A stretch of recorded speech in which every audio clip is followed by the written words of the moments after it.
홍명보 선임은 신의 한 수였습니다. 정몽규도 몰랐을 것입니다. 설마 이렇게 될 줄은. 오히려 홍명보로 인해 온갖 비리가 다 밝혀졌습니다. 고맙습니다. 이제 정몽규와 홍명보는 손잡고 나가시면 됩니다. 정말 정 회장의 홍명보 선임은 신의 한 수였습니다. 잠시의 고통이 큰 희망으로 바뀐 것입니다. 이 한 수로 인해 축구 팬들은 분노했고 축구협회의 그림자가 세상에 공개됐으며 이 분노는 문화체육관광위원회 현안질의 문화체육관광위원회 국정감사 문체부 감사까지 이어졌습니다. 이 과정을 통해 정 회장과 홍명보의 숱한 비리와 부정이 드러났으며 이제 두 사람 모두 물러나야 할 처지까지 왔습니다. 이런 대단한 일을 정 회장이 해낸 것입니다. 정 회장이 홍명보를 선임하지 않았다면 벌어지지 않았을 일입니다. 클린스만 감독권도 그냥 지나쳤을 것입니다. 모든 것이 그림자 속으로 숨어 오랜 시간 한국 축구를 썩게 만들었을 것입니다. 한국 축구의 미래는 없었을 것입니다. 정말 감사해야 할 일이 맞습니다. 대한축구협회 임원들이 지난해 법인카드로 가장 많은 금액을 지출한 곳이 축구협회 최영일 부회장 배우자가 운영하는 서울 송파구의 일식당으로 확인되며 파장입니다. 더불어민주당 강유정 의원실이 대한체육회 스포츠 지원 포털 시스템을 통해 확보한 2023년 축구협회 임원 14인의 법인카드 사용 내용을 분석한 결과 법인카드로 가장 큰 금액을 사용한 식당은 364만 5천 원이 결제된 서울 송파구의 S식당이었습니다. S식당은 최 부회장 부인인 강모 씨가 운영하는 일식당인데 축구협회가 지난해 법인카드를 사용한 총 867곳 가운데 총액 기준 제일 높은 액수가 결제됐습니다. 이 일식당은 축구협회 사무실과 거리가 있는데도 지출한 금액은 가장 컸습니다. 임원들은 S식당에서 총 20회 법인카드로 결제했는데 이는 택시비나 카페 이용 등을 제외하면 건수로도 가장 많았습니다. 서울 종로구의 한 한식당과 함께 공동 1위였는데요. 1건당 18만 2,250원을 결제했습니다. 이를 두고 축구협회 공금을 최 부회장의 배우자 식당에 몰아준 것 아니냐는 지적이 나왔습니다. 최 부회장 배우자는 이와 관련 작년에는 최 부회장과 결혼한 사이가 아니었고 서로 호감을 갖는 정도의 사이였다.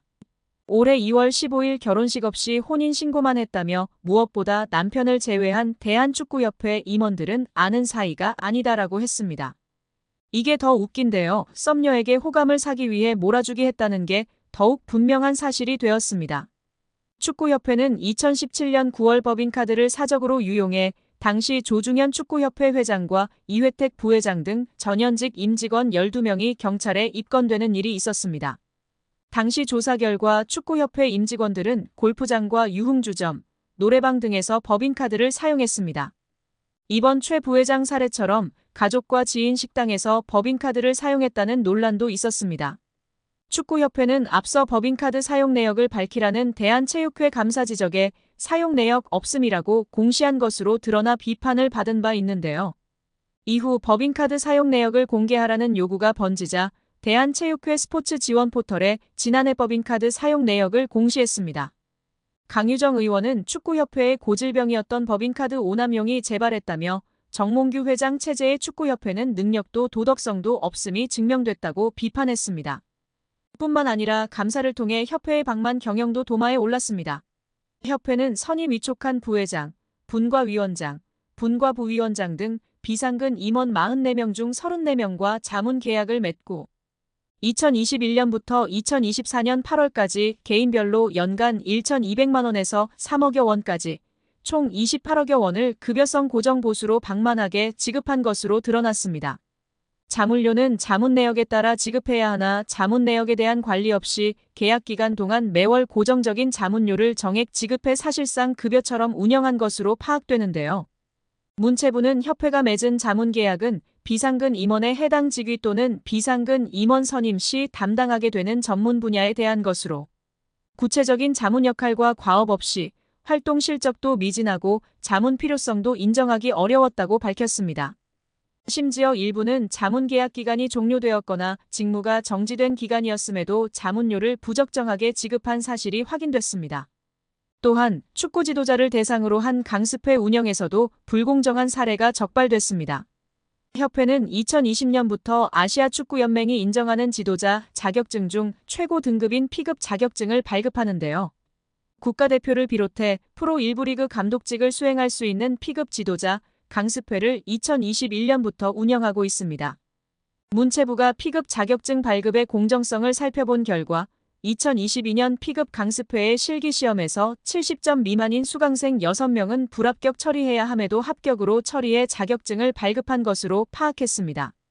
지난해 P급 강습회에서는 결석률이 10%를 초과할 경우 재강습 기회를 부여할 수 없음에도 수강생 2명에게 재강습 기회를 부여했습니다. 올해 P급 강습회 입과자 선정 시 지도 경력 점수 산정 과정에서 A급 자격증 취득 후 18세 이상 전문 등록팀 경력만 배점에 적용하도록 하고 있는데 18세 미만의 전문 등록팀 경력도 적용하는 등 점수 5산정으로 합격자 3명이 뒤바뀌는 결과를 초래하기도 했습니다. 협회는 2022년 7월 P급 수강생 선정 세칙을 개정하면서 수강 신청 기본 요건 중 지도자 경력 조건과 결격 사유 결정 방식을 부당하게 변경한 것으로도 밝혀졌습니다. 지도자 경력 요건을 AFC 어급 취득 후 지도 경력 최소 3년 이상자에서 AFC 어급 취득 후 3년 경과자로 완화해 개정함으로써 필수로 준수해야 하는 상위 규정인 AFC 코칭 규정의 AFC 어급 취득 후 지도 경력 최소 1년 이상자의 지도자 경력 필수 조건을 위반했습니다. 또한 협회는 지도자 자격증 운영 발급을 공정투명하고 엄격하게 집행해야 함에도 기본 규정을 숙지하지 않거나 불공정하게 업무를 처리하고 있었으며 심지어 사회공헌 사업을 위해 설립한 대한축구협회 축구사랑나눔재단을 운영하면서 사무국 운영비를 이사회를 통해 심의의결하지 않고 집행하고 이사장 업무활동비를 지급 근거 없이 지급하는 등 불투명, 부실하게 관리하고 있었습니다. 아울러 축구인과 축구팬들의 개인정보를 관리하는 통합경기정보 시스템, 대표팀 경기 티켓 판매 관리 등의 시스템을 운영하면서 개인정보 처리자의 식별정보, 접속 일시, 접속지 정보 처리 내역 등의 접속 기록을 제대로 보관하지 않았고 월 1회 이상의 점검도 하지 않아 개인정보 유출 등 침해 사고 발생 시 책임 추적성을 확보하지 못하는 등 시스템을 안일하게 관리하고 있음이 드러났다고 문체부는 밝히며 축구팬들의 분노가 들끓고 있습니다. 문체부는 한 발 물러나 그들이 스스로 개혁할 시간을 주었습니다. 그러나 팬들이 이를 지켜보고 있습니다. 제대로 된 개혁을 보여주든 자신 없으면 포기하든 결론은 나와야 합니다. 그렇다고 문체부의 감사가 맹탕은 아니었습니다. 축구협회의 아픈 곳을 제대로 찌른 부분이 있었으니 천안축구종합센터의 정부 보조금 유용 문제였습니다. 축구협회는 2021년 7월 천안센터 스타디움 건립에 정부 보조금 약 56억 원을 신청했는데 사무공간이 없는 곳으로 신청한 초안과 달리 문체부와 협의 없이 사무공간 건물을 따로 짓는 것으로 추후 계획을 변경한 것으로 드러났습니다.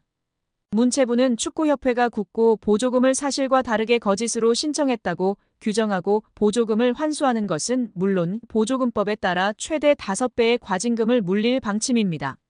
이렇게 되면 축구협회는 최대 300억 원에 이르는 돈을 부담해야 하는 처지가 되는데 천안축구센터 건립을 위해 하나은행과 615억 원 한도의 대출 계약을 약정하는 등 이미 막대한 채무를 지고 있는 축구협회의 재정 상황에서 결코 가볍게 볼 일이 아닙니다. 정 회장이 남은 임기는 물론 사선 연임에 성공하더라도 큰 재정적 부담을 안은 채 축구협회를 운영해야 하는 상황에 몰리게 됩니다. 문체부 고위 관계자는 아직 굳고 보조금 관련 어느 정도 과징금이 책정되는지 정확히 결정된 것은 없다. 원금 56억 원 전체를 환수할지 여부부터 심의해야 하는 상황이다라며 과징금의 정확한 규모에 대해서는 여지를 남겼다. 다만 정몽규 회장이 정부의 징계 조치에도 불구하고 사선 도전을 강행한다면 이른바 괘씸죄를 적용해 액수는 커질 수 있다는 전망도 나오고 있습니다.